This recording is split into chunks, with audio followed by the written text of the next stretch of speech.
이번 시간에도 지난 시간에 이어서 소비자 학습과 관련된 내용을 살펴보도록 하겠습니다. 오늘은 조작적 조건 형성에 대해서 살펴보겠습니다. 지난 시간에 우리가 고전적 조건 형성에 대한 내용을 살펴봤고요. 오늘은 조작적 조건 형성이에요. 기본적으로 우리가 이제 학습 원리를 얘기할 때 크게 고전적 조건 형성과 조작적 조건 형성으로 얘기를 많이 하지요. 물론 사회학습 이론도 있고 인지학습 이론도 있어요. 근데 가장 기본적이고 학습에서 중요한 원리로 작용하는 것은 바로 고전적 조건 형성과 조작적 조건 형성이라고 볼 수 있습니다. 고전적 조건 형성은 자극과 반응의 연합에 의해서 학습이 이루어지는 것이고, 조작적 조건 형성은 반응 이후에 무엇이 주어지느냐에 따라서 학습이 이루어지는 것을 얘기하죠. 조작적 조건 형성하면 가장 유명한 학자가 누구죠? 여러분들 다 아실 거예요. 스킨너라는 학자가 바로 조작적 조건 형성의 원리를 제시한 학자라고 볼 수 있습니다. 아주 유명한 스킨너 박스라는 걸 얘기했죠. 그 스킨너 박스에 쥐를 넣고 그 먹이를 지렛대를 밟으면 먹이가 떨어지는 근데 그것이 우연적으로 그 지렛대를 누르게 되고 그 지렛대를 눌렀을 때 먹이가 떨어지는, 즉 쥐한테 그거는 보상이 되는 거죠. 그걸 이제 이 조작적 조건 형성에서는 강화라고 얘기를 합니다. 그래서 이 조작적 조건 형성의 원리도 역시 또한 우리 소비자 심리학의 특히 광고에 적용이 되고 있어요. 그래서 광고의 조작적 조건 형성을 적용하면 자사 브랜드에 대한 구매 행동이 결국 강화의 대상 행동이 된다라는 것입니다. 그래서 그 브랜드, 그 물건을 구매했을 때 강화를 받을 수 있는 것을 보여주는 광고가 바로 그 예라고 볼 수 있어요. 그걸 샀더니 강화가 이루어지더라는 거죠. 보상을 받게 된다는 것을 보여주는 거예요. 광고를 통해서. 그죠? 그래서 이 조작적 조건 형성을 통해 사람들은 그 브랜드에 대해 좋은 인상을 가지게 되고 브랜드 로열티가 높아지게 되는 그런 조작적 조건 형성이 이루어지게 된다라는 것입니다. 결국은 그 브랜드를 사면 강화라는 것이 주어진다라는 거죠. 즉 보상을 받게 된다라는 그런 개념이 적용되고 있다라고 보시면 돼요. 이것도 예전에 맥도날드가 맥도날드를 먹으면 장난감을 얻을 수 있다. 그래서 맥도날드를 먹는 행동을 증가시키게 되고 나아가 그 브랜드는 소비자에게 긍정적인 느낌을 준다라는 것을 광고를 통해서 이렇게 보여준 거예요. 특히 이제 어린이들한테는 이런 장난감이 하나의 보상이 되는 거죠. 그래서 맥도날드 햄버거 먹으러 가자고 엄마나 아빠한테 떼를 쓰는 그런 경우가 생긴다라는 거죠. 이 조작적 조건 형성에서는 사실은 강화라는 것이 가장 중요한 개념이에요. reinforcement라고 얘기를 하죠. 그래서 강화와 처벌이라는 것이 있는데, 강화라는 것은 어떤 특정 행동을 했을 때 바람직한 결과를 제공받음으로써 그 미래에 대한 그 행동의 빈도를, 그죠? 증가시키는 거예요. 즉, 어떤 행동을 하니까 그 행동으로 인해 바람직한 결과를 내가 제공받게 되면 그 행동을 자꾸 더 하게 된다라는, 그것이 강화가 하는 역할이라는 거죠. 그래서 강화에도 정적 강화가 있고 부적 강화가 있어요. 정적 강화는 행동의 결과로 원하는 자극을 제공받음으로써 이루어지는 강화다라고 하는 겁니다. 그래서 많은 광고에서 자사의 제품을 구매함으로써 얻게 되는 장점을 알리는 그런 정적 강화의 형식을 활용하고 있다는 거죠. 결국 그 정적 강화라는 건 제품 구매 후 만족이 그 다음 구매로 또 이어지는 현상을 설명해주고 있다라고 볼 수 있어요. 그래서 자사 제품을 구매할 때 사은품을 제공하는 것도 정적 강화의 가장 대표적인 사례라고 볼 수 있습니다. 그럼 또 부적 강화는 뭐냐? 부적이라는 네거티브라는 건 강화를 좀 멀리 떨어지는 거죠. 정적, 포지티브는 강화와 가깝게 만들어주는 거고, 부적 강화라는 것은 어떤 행동을 했는데 그 결과로 원하지 않은 자극을 회피하거나 제거할 수 있게 해주는 겁니다. 그러니까 여러분들이 가장 쉽게 이해하는 건 바로 여러분들이 학교 다닐 때 담임 선생님이 그 분단별로 이렇게 이번 달 시험에서 가장 그 좋은 성적을 받으면 화장실 청소 면제라고 하면 굉장히 그것도 하기 싫은 걸 안 하게 해주잖아요. 그죠? 그러니까 부적 강화가 되는 거죠. 대다수의 약품 광고들, 제약 광고들이나 위생용품 광고들이 바로 이런 부적 강화를 이용하고 있는 거예요. 그래서 이 제품을, 이 브랜드를 사서 먹으면, 이 약을 먹으면 그런 안 좋은 질병으로부터 멀어지게 된다. 안 걸리게 된다. 이런 걸 이제 보여주는 거죠. 이 부적 강화의 예로 닥터 세닥이라는 예전 이제 제품이 있었는데, 이제 그게 바로 구강과 관련된 치주염 같은 것도 안 걸리게 해준다라는 거예요. 그 다음에 음주운전 그 광고, 방지 광고도 술 먹고 운전하면, 그죠?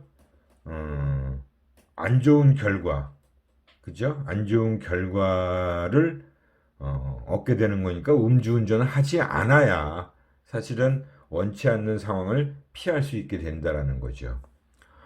이런 어떤 그 부적 강화의 예가 바로 그런 식의 공익 광고나 의약품 광고, 위생용품 광고에서 많이 활용이 되고 있다라고 보시면 됩니다. 처벌이라는 건 결국은 어떤 행위의 결과로 인해서 원치 않는 결과를 제공하는 거죠. 그죠? 처벌은 또 부적 강화하고는 또 달라요. 그죠? 그래서 원치 않는 결과를 내가 제공받게 되는 거예요. 그래서 어떤 제품을 샀는데 빨리 고장이 나서 못 쓰게 되는 경우, 이것도 아주 네거티브한 결과가 나온 거죠. 그리고 유해식품, 그 식품을 잘못 먹었더니 탈이 났다. 안전에 문제가 있는 식품, 소비자에게 약속했던 부분을 안 지키는 거, 이것도 전부 안 좋은 결과가 일어나면 그건 다 처벌이 되는 거라고 봐야겠죠. 그 제품을 구매한 행동을 처벌하는 것이다. 결국 그 제품을 구매해서 내가 안 좋은 결과를 경험하게 한 것이니까 이는 선행하는 반응이 반복되어 나타날 가능성을 감소시키는 사건들이다. 다시는 그 제품 안 사겠죠. 그죠? 그래서 그러한 그 브랜드를 구매하는 행동을 감소시키게 되는 거죠. 이게 바로 처벌이라고 볼 수 있어요. 근데 이제 강화물에도 1차 강화물이라는 게 있고 2차 강화물이라는 게 있습니다. 그래서 2차 강화물은 1차 강화물은 우리가 본능적으로 생물학적 욕구를 직접 충족시킬 수 있는 자극이에요. 예를 들면 음식 같은 거, 그죠? 그런 것들이 다 생물학적 욕구를 직접 충족시킬 수 있는 자극이죠. 근데 2차 강화물은 뭐예요? 1차 강화인과 연결됨으로써 강화력을 갖는 자극입니다. 이건 어떻게 보면 2차 강화물에는 가장 뭐 대표적으로 뭐 돈 같은 것도 들 수 있는데 그런 물질적인 거 말고 사회적 강화물 같은 경우가 2차 강화물의 가장 대표적인 부분이라고 보면 돼요. 그래서 타인에게 인정받는 거. 그죠? 광고에서는 1차 강화물을 직접 사용하기는 어렵기 때문에 이런 2차 강화물, 타인에게 인정받고 자존심을 내가 높일 수 있는 그런 2차 강화물 같은 경우가 광고에서 많이 활용되고 있다. 많은 광고에서 활용되고 있다라는 겁니다. 그래서 뭐 일부 예전에는 이제 그 아파트 광고죠. 레미안이라는 브랜드의 아파트 광고를 하면서 뭐 일종의 좀 자존심을 세울 수 있는 그런 거. 그 레미안이 그런 광고를 했어요. 그래서 한동안 시리즈물로 뭐 어디 사니 그러면 나 레미안 사러 그러면 굉장히 뭔가 다른 사람들로부터 부러움을 받는 그런 느낌의 광고를 보여준 거죠. 마찬가지로 이 고전적 조건 형성에서도 변별이라는 부분이 있었죠. 그죠? 자극 일반화가 있었고 변별이 있었잖아요. 그죠?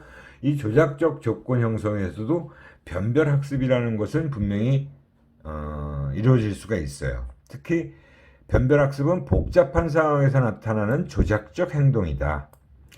여러 가지 치킨 중에서 맛있는 치킨만을 선호하고 그 브랜드만을 사는 행동은 결국 변별 행동이라고 볼 수 있죠. 다양한 많은 치킨 브랜드가 있는데 거기서 이제 맛있는 치킨만을 선호하게 되는 거죠. 그래서 그 브랜드만 사는 행동은 역시 변별 행동이라고 볼 수 있어요. 그래서 유사 제품, 그죠? 유사 상표가 많은 시장에서 이런 변별력 있는 뭔가 변별 자극을 확실하게 제시해서 타사의 제품과 타사 브랜드와 차별점을 알릴 필요가 있다는 거예요. 그래서 그 초코파이가 오리온에서 사실은 제일 먼저 만든 제품이었죠. 근데 초코파이는 다른 회사에서도 얼마든지 쓸 수가 있잖아요. 그래서 뭐 롯데 초코파이도 있고 뭐 혜태 초코파이도 있고 막 초코파이가 여러 다른 회사에서 많이 나왔어요. 그러다 보니까 오리온 초코파이가 자기네만의 오리지널리티를 좀 강조하고 싶어서 자기네만의 초코파이에다가 정을 붙인 거예요. 이 정이라는 거를 붙여서 광고를 엄청나게 했죠. 지난 시간에 광고도 봤잖아요. 그죠? 여러 브랜드의 초코파이 중에서 오리온 초코파이만 변별할 수 있는 자극을 알리고 있는 거죠. 초코파이의 정 시리즈. 그죠? 이런 것이 이제 변별 학습에 해당된다라고 보시면 됩니다. 그리고 이 조작적 조건 형성에서 스킨너가 특히 이제 강조한 게 뭐예요? 행동 조형이라는 게 있죠. 행동 조형. 뭐 쉐이핑이라고 하는데 단계별로 행동을 자기가 원하는 행동을 만들어가는 걸 조형이라고 하는 거예요.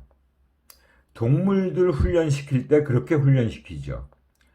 1단계에서 어느 정도 원하는 행동을 하게 되면 뭐 고기 한 점을 던져줘요. 그게 이제 돌고래든 뭐 물개든 아니면 뭐 셰퍼드 이런 그 훈련시킬 때 보면 동물들을 그리고 그거보다 좀 더 높은 단계 높은 수준의 행동을 하면 두 덩어리를 또 던져줍니다. 그러면 또 그게 이제 학습이 이루어지죠. 그렇게 해서 단계별로 궁극적으로 아주 높이 뛰게 되는 거죠. 그죠? 여기서는 이제 우리가 소비자 행동에다가 적용할 때는 복잡한 행동을 조금씩 만들어서 목표 행동, 궁극적으로 끌어내고자 하는 목표 행동을 이끌어내는 것을 바로 조형이라고 한다라는 거예요. 쉐이핑. 처음부터 구매를 유도하기 힘든 경우에 작은 하위 행동으로 구분해서 이를 하나하나 강화해 나가는 방식을 취하는 것이 바로 조형이에요. 그래서 이 소비자 행동에서 조용이라는 것은 뭐 여러분들은 아마 잘 아실 텐데 백화점에서 그 고객들한테 자꾸 카드를 만들어 줍니다. 그죠? 카드를 만들어 줘요. 그래서 뭐 카드를 만들어 주고 사실은 그 카드를 이용할 때 뭐 포인트 주시고 할인도 해주고 그런 뭐 혜택이 있지만, 그리고 또 문화센터를 만들어서 자꾸 이용하게끔 그 문화센터의 주부들이 자꾸 오게끔 하는 건 뭐예요? 결국은 백화점에 와서 문화센터를 이용하기도 하지만 또 쇼핑도 하게 되잖아요. 그래서 하나하나의 그런 과정들을 이뤄나가는 그런 걸 이제 행동 조형이라고 보는 거죠. 그래서 궁극적으로는 백화점에서 물건을 사게 만드는 구매 행동이죠. 그 구매 행동을 이끌어내는 과정이 바로 조형 과정이라고 할 수 있는 겁니다. 구매 여부와 상관없이 선착순으로 사은품을 줌으로써 매장에 오도록 만들고 최종적으로 구매를 이끌어내고자 하는 조형이다. 이것도 결국은. 그죠? 하여튼 뭐 이런 그 예전에 백화점에서 백인 세일을 하게 되면 아주 정말 요즘은 볼 수 없는 풍경이에요. 제가 예전에 한 번은 그 백화점에 이제 마케팅 담당자를 만나러 한번 아침 일찍 미팅을 하러 갔는데 백화점 문이 열리기 전이었습니다. 롯데백화점 본점이었어요. 그때 명동점이라고 하죠. 그 본점 앞에 막 사람들이 모여 있는 거예요. 막 주부들이 엄청나게 막 문 앞에 쫙 많은 사람들이 있더라고요. 그래서 이게 뭔가 무슨 일 났나 그러고 있는데 오늘이 쇼핑하는 첫날이라는 거예요. 박앤세일. 박앤세일 그 첫날이라는 거예요. 그래서 그 백화점 개장 시간인 10시인가 10시 반이 딱 되고 문이 열리니까 막 엄청나게 뛰어들어가요. 왜? 박앤세일 첫날에 가야 자기가 원하는 사이즈의 옷 같은 것들을 안심하고 구매할 수 있다라는 거죠. 그런 것 때문에. 아무튼 뭐 그런 행동들도 많이 나타납니다. 근데 요즘은 보기가 힘들죠. 요즘은 그럴 필요가 없잖아요. 그죠? 뭐 요즘은 세일 기간이 뭐 별도로 있는 것도 아니고 뭐 연중 수시로, 그리고 또 아예 그런 아웃렛 매장도 워낙 많고요. 그래서 이런 그 조형이라는 조작적 조건 형성에서 행동 조형이라는 원리도 이 소비자 행동에 응용되고 있다, 적용되고 있다라고 보시면 됩니다. 그리고 이제 강화 스케줄이라는 게 또 중요한 개념이에요.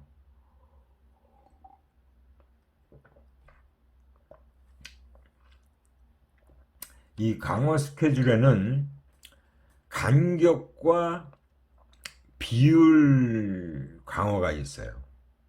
근데 우선 간격에 따른 강화라는 것 중에 고정이 있고 또 변동이 있습니다.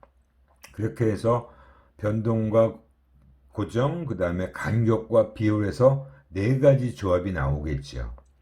그래서 간격에는 고정 간격 강화라는 게 있고 변동 간격 강화라는 게 있습니다. 이것도 이미 여러분들 다 아는 개념이죠. 보통 고정 간격 강화의 가장 뭐 대표적인 것은 뭐 일정 시간이 지나면 딱딱 강화가 주어지는 걸 얘기합니다. 예를 들면 뭐 월급이 동일한 날짜에 한 달 지나고 나면 또 월급 그대로 받잖아요. 그게 이제 고정 간격 강화예요. 근데 성과급 같은 건 뭐예요? 변동 간격이죠. 그 정해진 시간이나 간격이 없어요. 그냥 그 어떤 간격이 수시로 바뀌니까요. 그런 것들이 이제 고정 간격 강화, 변동 간격 강화의 개념입니다. 여기서 소비자 행동에서도 마찬가지죠. 소비자가 어떤 행동을 하고 난 뒤에 일정 시간이 지나면 강화를 하는 것이에요. 강화를 받게 되는 것이죠. 또 강화를 받은 후에는 급격한 강화 후 휴지가 나타나죠. 그래서 행동 빈도가 감소하게 됩니다. 그러니까 예전에 그 연중 박앤세일 기간이 딱 1년에 4번으로 정해져 있을 때만 해도 뭐 봄 박앤세일, 그다음에 여름 박앤세일, 뭐 박앤세일 기간 일주일이라 그러면 그 일주일 동안에 막 사요. 사람들이 박앤세일 기간 동안. 그리고 나면 그 다음에는 행동 빈도가, 구매 행동 빈도가 딱 감소하죠. 그죠? 막 강화를 받고 난 후에는 급격히 구매 행동 빈도가 떨어집니다. 그래서 이 백화점의 정기 박앤세일 같은 경우가 대표적인 사례예요. 뭐 세일 기간이 끝나면 일주일 정도는 백화점 매출이 다시 감소하게 되는 현상이 바로 강화 후 휴지 현상 때문이라고 할 수 있다 라는 거죠. 아무튼 이런 게 바로 고정 간격 강화라는 거고요. 근데 변동 간격 강화라는 건 사실은 불규칙적으로 하는 거죠. 그래서 불규칙하게 나타나는 폐점 전의 반짝 세일. 뭐 요새 마트에 가도 그런 거 있잖아요. 뭐 6시가 가까워지면 뭐 갑자기 막 또 세일을 하는 거를, 반짝 세일하는 걸 막 또 누군가가 어느 매장 그에서 막 떠드는 경우가 있어요. 근데 그것도 요즘엔 이제 거의 보기가 드물어요. 예전에는 마트나 뭐 이런 데서 막 서로 막 영업사원들도 있고 막 그런 게 다 가능했는데 요즘은 거의 볼 수가 없죠. 아무튼 변동 간격이라는 것은 바로 불규칙적으로 나타나는 그 강화 스케줄을 얘기하는 겁니다. 그 다음에 이제 비율이에요. 비율은 또 역시 마찬가지로 고정 비율과 변동 비율 강화로 또 구분해서 얘기할 수 있죠. 비율은 뭐예요? 횟수를 얘기하는 거예요. 그래서 고정 비율이다 그러면 소비자가 어떤 구매 행동을 몇 번 하면 그 이후에 강화를 받게 되는 것이다. 여러분들 많이 이용하고 있는 쿠폰, 그죠? 일정 수의 쿠폰, 그 다음에 도장 찍는 거. 요즘 뭐 거의 도장 찍을 필요 없죠. 뭐 스마트폰에도 다 딱딱 쿠폰이 자동으로 입력되잖아요. 포인트, 이것도 몇 포인트가 되면 뭐 어떤 혜택이 있다. 그래서 쿠폰이나 포인트 이런 거 모으면 혜택을 제공해 주는 게 바로 고정 비율입니다. 그죠? 지금 뭐 커피 전문점에서, 그죠? 그 스타벅스도 하고 있고 또 이디야 커피도 그 앱에 보면 저도 그 앱을 깔아놓고 먹는 횟수에 따라서 12개인가 이렇게 딱 찍히면 보너스 쿠폰이 하나 오잖아요. 공짜로 한 잔 주는 거. 그죠? 그 다음에 스타벅스 같은 경우는 뭐 마찬가지로 12개를 동일하게 하고 있잖아요. 그래서 12잔 먹으면 그 다음에 또 무려 한 잔을 주게 하는 것도 다 고정 비율 강화라고 보시면 돼요. 아마 여러분들도 많이 이용하듯이 굉장히 이런 그 행동을 이끌어내는데 상당한 효과를 보여주고 있습니다. 이걸 무시할 수가 없잖아요. 그죠? 그 다음에 뭐 여러분들 헤어샵 같은 데 가는 것도 뭐 쿠폰에 뭐 10번 이용하면 한 번은 또 뭐 반값에 해준다든가 그런 것도 있잖아요. 그죠? 그런 식으로 고정 비율 강화를 활용하는 경우도 있고요. 변동 비율 강화는 딱 정해져 있는 횟수가 아니에요. 빈도가 정해져 있지는 않아요. 하지만 소비자의 평균 행동 실적에 따라서 강화를 하는 것입니다. 근데 물론 언제 강화를 받을 수 있을지는 예측할 수는 없어요. 그렇지만 강화물이 굉장히 충분히 매력적인 경우, 그죠? 매력적인 경우 높은 빈도로 행동을 이끌어낼 수 있다라는 거죠. 그래서 뭐 어떻게 보면 고정 비율 강화보다 이 변동 비율 강화가 지속적인 구매 행동을 이끌어내는 데는 더 효과적일 수도 있습니다. 근데 뭐 그냥 고정 비율 강화는 꾸준히, 그죠? 이용하게끔 하는 거고, 변동 비율 강화는 그래서 굉장히 안 좋은 도박 산업에서, 그죠? 로또나 카지노, 경마 등의 도박 산업은 모두 변동 비율 강화에 따르는 행동 유발이에요. 사실은 여러분들이 뭐 잘 알고 있는 뭐 그냥 슬롯 머신 같은 거 TV나 막 이런 영화에서 많이 나오잖아요. 그죠? 근데 누구는 그냥 500원짜리 코인 하나를 넣는데도 막 돈이 쏟아지는 경우가 있고, 누구는 동일한 기계에 막 100만 원 정도의 돈을 넣어도 터지지가 않는 경우가 있어요. 그게 바로 변동 비율이에요. 즉, 그 도박에서 정해놓은 그 비율이 33%인가 그래요. 보상이 주어지는 그 비율이 33%인가 그런데, 그게 누군가에게는 그냥 단 한 번의 코인으로 쏟아질 때도 있고, 누구한테는 뭐 100만 원을 쏟아 부어도 한 번도 안 나오는 경우도 있습니다. 그래서 이게 바로 변동 비율 강화라고 볼 수 있는 거예요. 제품에 숨어 있는 사은품을 제공해 주는 것도 사실은 그런 변동 비율 강화죠. 몇 번을 사야 이 당첨이 될 줄 몰라요. 그래서 보면 계속 자꾸 사는 경우가 있잖아요. 그죠? 사서 열어보면 꽝이 나오는데도 자꾸 사게 되는 거죠. 우리가 뭐 로또 복권이라는 것도 마찬가지죠. 이러한 그 비율에 따르는 강화 계획이라는 게 오히려 앞에 나와 있는 간격보다는 좀 더 강한 효과를 발휘하기도 합니다. 그래서 간격 강화보다 비율 강화가, 그죠? 비율 강화가, 간격보다는 행동 유발 크기가 바로 비율 강화가 더 크고요. 고정보단 변동 강화가 더 커요. 그러니까 결국은 가장 큰 거는 변동 비율 강화가 가장 효과가 크겠죠. 그죠? 변동 비율 강화가 가장 큰 효과를 발휘한다라고 보시면 돼요. 이게 조작적 조건 형성에서 또 중요한 강화 스케줄의 개념이라고 보시면 됩니다. 다 이해가 되셨죠? 예.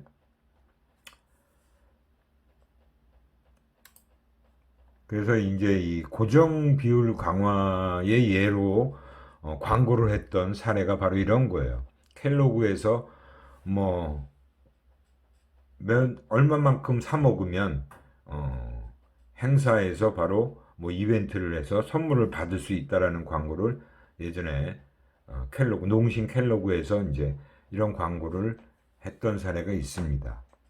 그래서 많이 사 먹을수록 행사에서 선물을 받을 수 있다. 그런 식으로 이제 광고를 하는 거죠. 그게 고정 비율이에요. 이 변동 비율은 바로 코카콜라에서 뭐 병 뚜껑 안에 경품을 표시해 놓고 뭐 얼마를 먹어야 될지 알 수가 없잖아요. 그죠? 근데 병 뚜껑에 분명히 들어가 있긴 해요. 근데 그게 정말 아무리 뭐 얼마를 사 먹는다 해도 반드시 당첨되지는 않죠. 그죠? 운이 좋아서 어쩌다가 당첨되는 경우도 있지만, 그래서 많이 먹는다고 해도 그게 꼭 당첨으로 이어지지는 않습니다. 경품 행사가 바로 그런 것들이죠. 지금도 사실은 여러분들이 TV 홈쇼핑 같은 걸 보면, 그죠? 지금도 그런 경품 행사를 계속 하고 있잖아요. 그런 식으로 막 뭐 고객 뭐 5,000번째 고객 뭐 그다음에 뭐 시간 정해놓고 이 시간 동안에 전화번호를 입력한 사람한테 그 전화번호를 추첨해서 경품을 준다. 근데 아무리 뭐 내가 많은 사람들이 막 그렇게 그 응모를 한다 그래도 당첨이 잘 되지는 않아요. 그런 식으로 많은 그 브랜드에서 이런 당첨 행사는 많이 하는데 사실 당첨되는 경우는 잘 못 봤잖아요. 그죠? 그 변동 비율이에요. 그건 정해져 있지가 않은 거죠. 횟수라는 게 계속 변한다 이거죠. 그 변동 비율이라고 볼 수 있습니다.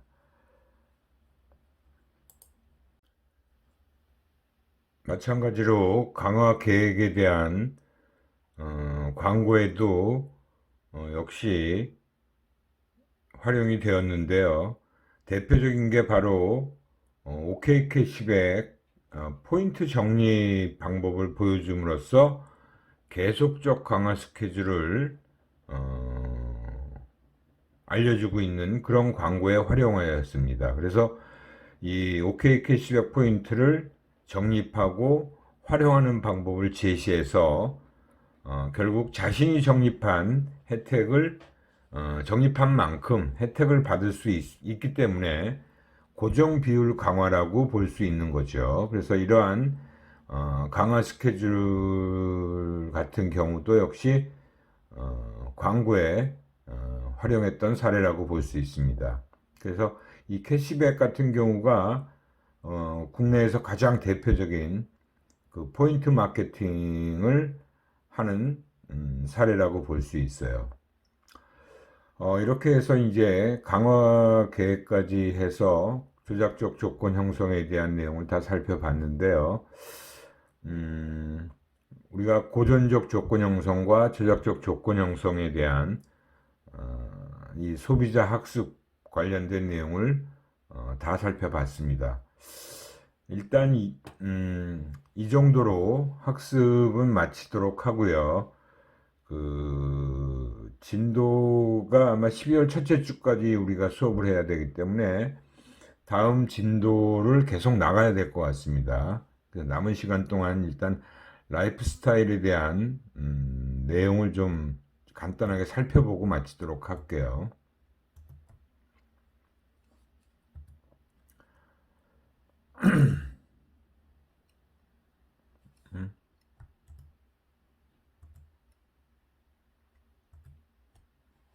예, 그 소비자 라이프 스타일, 이 라이프 스타일은 우리가 앞에서 살펴봤던 소비자 트렌드 하고는 조금 다른 차원의 내용이라고 좀 볼 수 있어요. 물론 소비자 트렌드를 우리가 파악해야 되는 것도 굉장히 중요한 일인데요. 그러한 소비자 트렌드는 어떻게 보면 소비자의 어떤 그해의 소비 추세, 뭐 경향 이런 것들을 쭉 파악해서 매년 변동되고 있는 달라지는 그런 소비자의 변화의 모습을 살펴보는 거고요. 이 소비자 라이프 스타일이라는 것도 물론 시대에 따라서 계속 변화하고 또 달라지고 새로운 모습을 보이기도 하는데 소비자 라이프 스타일을 마케팅에 굉장히 다양한 분야에서 활용하고 있습니다. 마케팅 전략에도 활용하고 광고 전략에도 라이프 스타일을 활용하고 있기 때문에 우리가 라이프 스타일은 또 별도로 한번 살펴볼 필요가 있어서 라이프 스타일도 제가 별도의 장으로 또 구성을 했어요. 우선 기본적으로 라이프 스타일의 어떤 연구 배경을 먼저 좀 살펴봐야 되는데요. 우선 라이프 스타일이라는 게 무엇인지 기본적인 개념부터 우선 좀 살펴보겠습니다. 라이프 스타일이란 무엇인가? 경험해보지 못했으나 익숙한 라이프 스타일이라고 이렇게 키워드를 제가 따다 놨는데요. 누군가는 이를 멀티의 확장이라고 부른다. 또 다른 누군가는 이를 플랫폼의 진화라고도 부른다라고 얘기를 하고 있어요. 그래서 중요한 건 소비 행위의 패턴에 있어서 공유된 가치와 취향이 다양화되고 있다는 것이다 라고 얘기를 하고 있고요. 네이버 백과사전에서 내린 정의를 보면 개인과 가족의 가치관으로 나타나는 다양한 생활 방식, 행동 양식, 사고 양식 등 생활의 모든 측면의 문화적, 심리적 차이를 전체적인 형태로 나타낸 말이 바로 라이프 스타일이다 라고 얘기를 하고 있습니다. 그러니까 우리 소비자들의 총체적인 그 생활과 관련된 모든 측면들을 다 라이프 스타일이라고 보는 거예요. 소비 추세, 소비 패턴, 소비 트렌드, 이 소비와 관련된 트렌드만을 얘기하는 것이 아니라 라이프 스타일이라는 것은 소비자의 모든 생활의 영역들을 다 포함하는 그런 말이라고 생각하시면 됩니다. 그래서 많은 기업들이 사실은 이 라이프 스타일과 관련해서 라이프 스타일을 추구하는 그런 거에 초점을 맞춘 기업들이, 대표적인 기업들이 이런 거예요. 그죠? 무지, 뭐 자라, 옴무, H&M, 옴무, 또 역시 다이소, 이런 그 제품들을 판매하는 회사가 어떻게 보면 그 생활의 소비자들의 라이프 스타일을 계속 추구하는 방향으로 제품들을 계속 출시하는 거죠. 뭐 새로운 라이프 스타일을 또 선도해 가기도 하고요. 그죠? 여기 보면 이케아라는 유명한 또 가구 회사도 있죠. 우리나라에 진출한 다국적 기업인데요.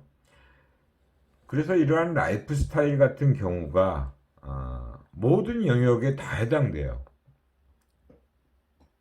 삶의 영역의 모든 총체적인 부분을 다 총망라해서 얘기한다라고 보시면 됩니다. 물론 이 라이프 스타일 또 연구를 시작한 배경은 미국에서 시작을 했어요. 물론 학문적인 연구는 조금 다른 차원에서 이루어지기는 했지만 최근에 많은 기업들이 이 라이프 스타일을 선도하는 또는 라이프 스타일을 창조하는 뭐 그러한 것들을 많이 표방하고 있다라고 볼 수 있죠. 그렇죠? 또 우리 국내에 몇 가지 또 사례를 라이프 스타일 플랫폼이라고 얘기하는 코엑스몰이라는 곳이 있죠. 그죠? 그 강남에 가면, 서울 강남에 가면 코엑스라는 전시관 밑에 코엑스몰이 쫙 있는데 거기가 라이프 스타일 플랫폼이다라고 보통 얘기를 하는 거예요. 그죠? 그리고 보령 메디앙스에서 운영하는 크레들 투 크레들이라는 매장도 역시 또 이러한 유의 매장이라고 보시면 되고요. 그 다음에 이철 헤어커커라고 하는 데서 운영하는 보혜, 그 다음에 SSG 푸드 마켓,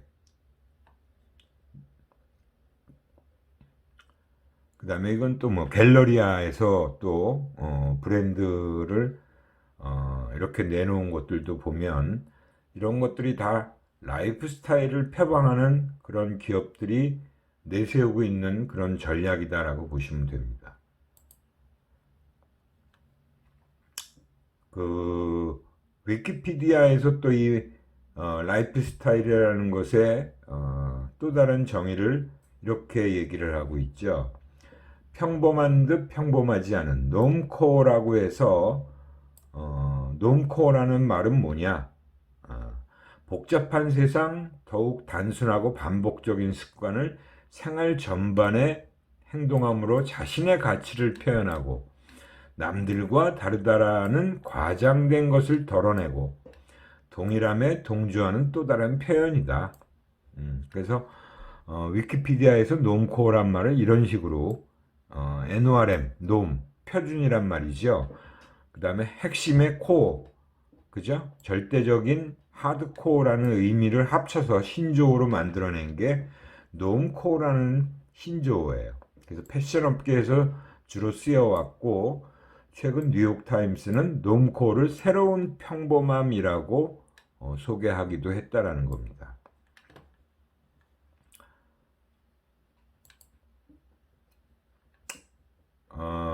또 다른 또 라이프 스타일을 보여주고 있는 뭐 대표적인 CEO의 모습들이 될 수 있죠. 그죠? 이미 이제 세상을 떠난 스티브 잡스, 애플의 CEO였던, 보면 이 사람의 그 복장은 거의 변하지 않고 있어요. 그죠? 해마다 98년부터 쭉 지금 2010년도까지 이 사람이 신제품 나올 때마다 많은 청중들 앞에서 보여준 모습이에요. 이게 라이프 스타일이죠, 뭐. 이 사람의 어떤 가치, 그 다음에 이 사람이 뭐 평상시 자기의 의상 입는 패턴이라고 볼 수 있죠. 이 마크 주커버그, 페이스북의 마크 주커버그도 역시 이런 류의 옷을 주로 많이 입었어요. 아마 지금도 많이 입는 것 같아요. 그죠? 이런 것들은 우리가 눈으로 많이 확인할 수 있는 그런 부분이라고 볼 수 있습니다. 그래서 이제 우리가 왜 라이프 스타일이라는 거를 왜 연구해야 하는가 라는 어떤 물음을 던지고 있어요. 그죠? 그래서 이제 이 정도 개념적인 부분을 우리가 살펴봤고요. 여기서부터는 다음 시간에 계속 말씀드리도록 하겠습니다. 오늘은 이 정도로 마치도록 하고요. 우리가 진도를 이 라이프 스타일 내용이 좀 꽤 많고 그 다음에 SCP 뭐 조사 사례까지 살펴보기는 조금 빠듯한 시간이어서 제가 연이어서 지금 수업을 하고 있는 건데요.